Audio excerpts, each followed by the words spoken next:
What have we got here? Check this out. We haven't seen this in a while, have we? Who is this? It's back. The bullet is back. Check it out. Look at that, absolutely gleaming. She's back.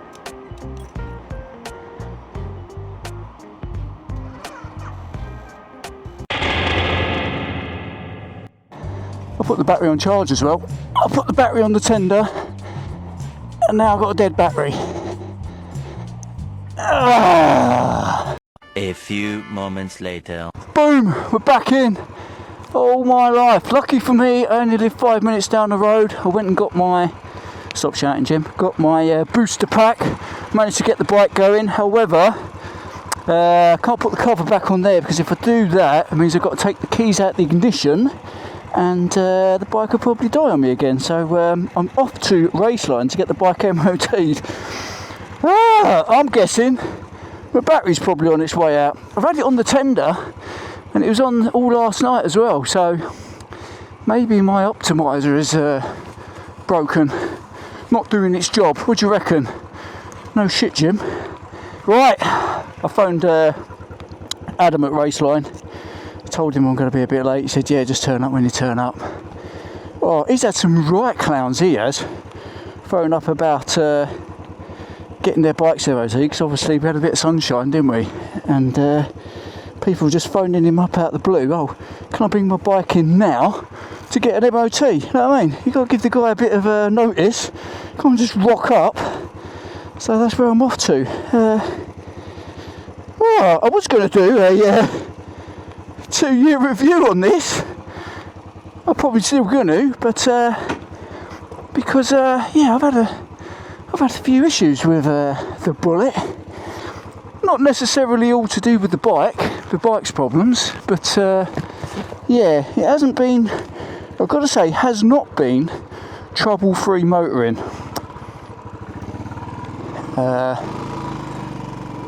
Shall we, I'll tell you what, let's get out of here and then I'll tell you what's got wrong and what's the goods and the bads.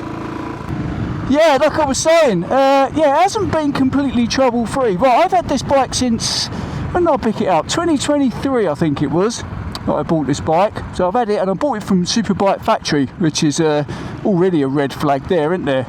And when I bought it from them, because they're supposed to do all their checks and everything, on riding it back, I think I got halfway home down the A1, and I noticed that some of the bolts had fallen out on the heat shield. I mean, it's not a biggie, but, you know, you'd expect them to tighten those up. So I've re-tightened all of those up and put some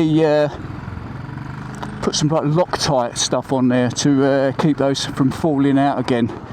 And then I'd had the bike about 6 months. It'd been pretty much trouble-free apart from I picked up a puncture on the front, and that was an easy fix because they're like old school bike tyres, aren't they? Oh, for crying out loud. Right, we're going.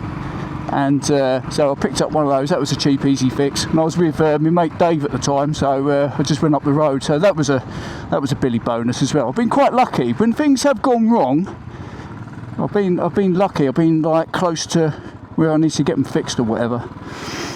And then what else did we have? There was that.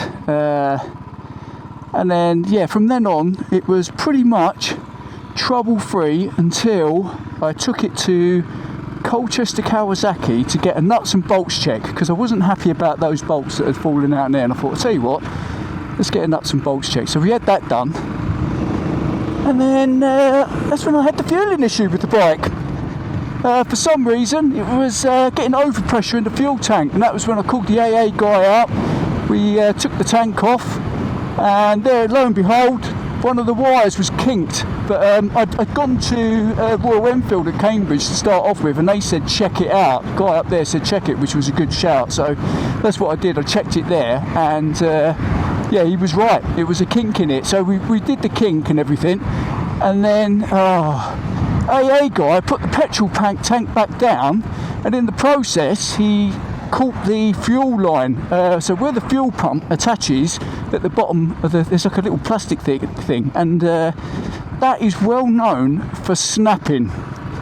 And then when they go, the only thing you can do is you can either try and bodge it, which is what I tried to do multiple times and cop that up, or you have to buy a new fuel pump, which you're talking absolutely redonkulous amounts of money.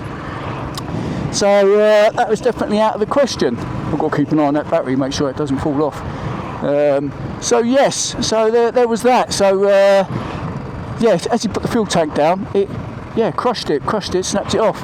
So it'd been off the road. I've been trying to source a fuel pump. I weren't going to buy a brand new one from India. I've been looking at all the scrap sites and stuff to see if I could find one. Couldn't find one, so I was just like, right, okay. And then I phoned up Cambridge again, and the guy there, he just took off a 40 fuel pump from another Classic 500, and all I needed was the bottom part. So he said, yeah, give us like a tenner for it, and you can have that. So that's what I did. And I took the bike to Raceline. That was back in November. Adam fitted it all for me, and touch wood, it's been running fine apart from the flat battery. So there you go. So yeah, fingers crossed. I'm gonna make it to Raceline. Apart from that, I mean, the bike has been kept outside, so I always keep it on a battery charger. And the bike is, I haven't got a garage at the minute, so the bike's outside. So it's under, I double the bike covers, and I've also got a tarpaulin that goes over as well.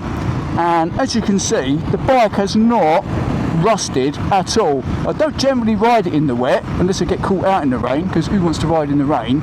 And it's been out, what's that, 2 winters now, and yeah, it's hardly, well, pretty much no rust at all.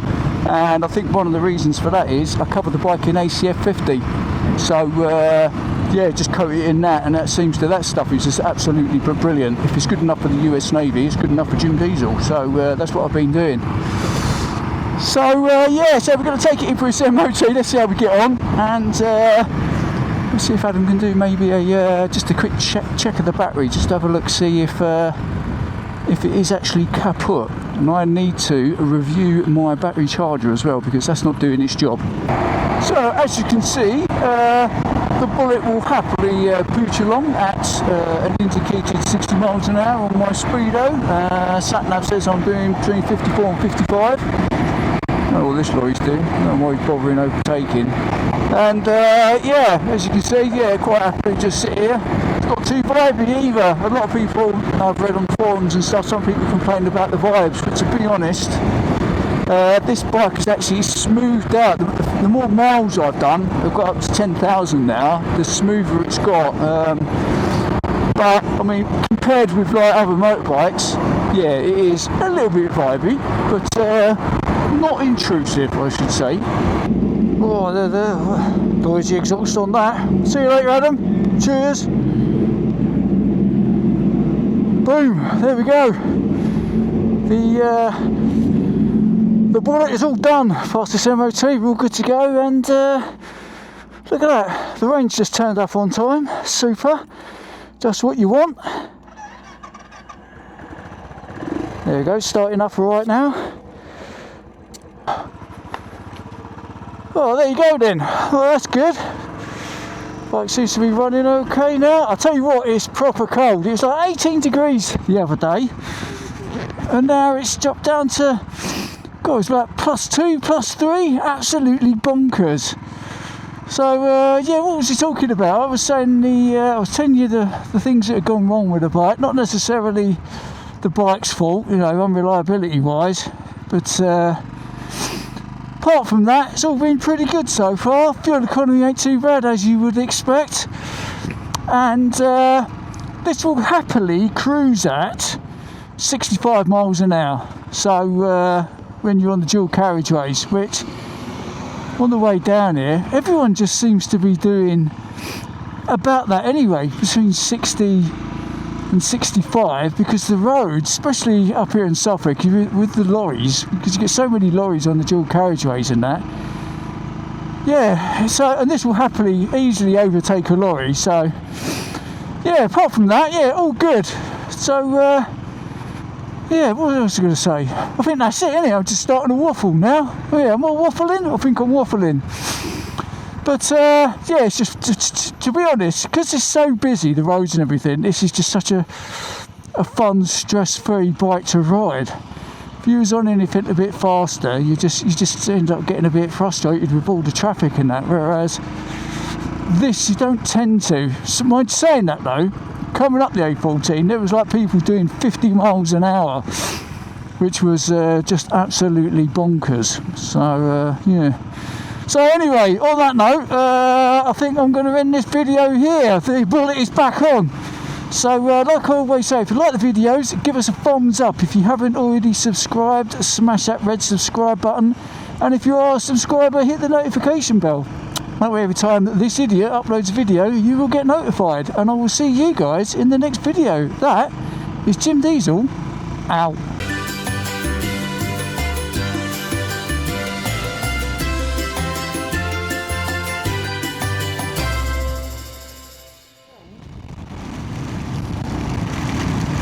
So as you can probably guess, the weather protection isn't the greatest in the rain.